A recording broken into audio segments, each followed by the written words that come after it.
Bizə biraz yumşaq olduğuna görə biz bunu çox sıxa bilmirik. Məcburuq yumşaq-yumşaq bükməyə.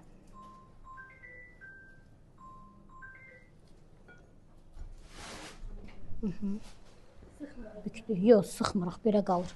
Sapı mənə verin, zəhmət olmasa. Bir də bir dənə qab verin. Kəsim. Bir də rozada problem nədir? Biz bunu kəsəndə bıçaqla bunun içərisi üzünə çıxır. Çünki bezedir, yumşaqdır. Məcburuq biz bunu sapla kəsək. İndi listimiz boş deyil deyə məcburuq sapla kəsib boş qaba qoyaq.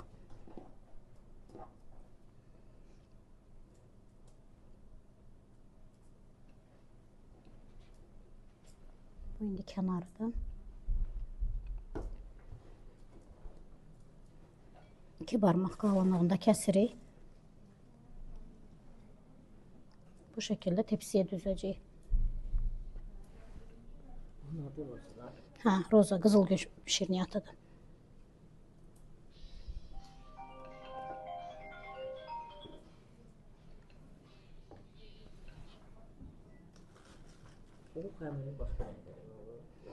Yox, ehtiyac yoxdur xəmirlə. Eləmək olar əslində. 2 dənəsini üst-üstə qoymaq olar, amma belə ehtiyac olmur.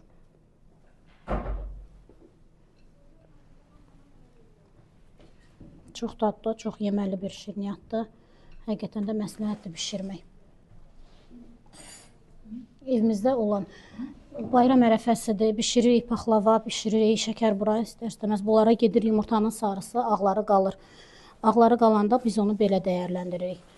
Yəni bir xəmirdən bir neçə şirniyyat, bayaq qızlara da dedim, bir xəmirdən bir neçə şirniyyat bişirmək olar. Bu xəmirdən banan bişirə bilirik, İrəvan kətəsi bişirə bilirik, limonik deyirik. Bir eyni testadan bir çox şirniyyatlar bişirə bilirik. Belə.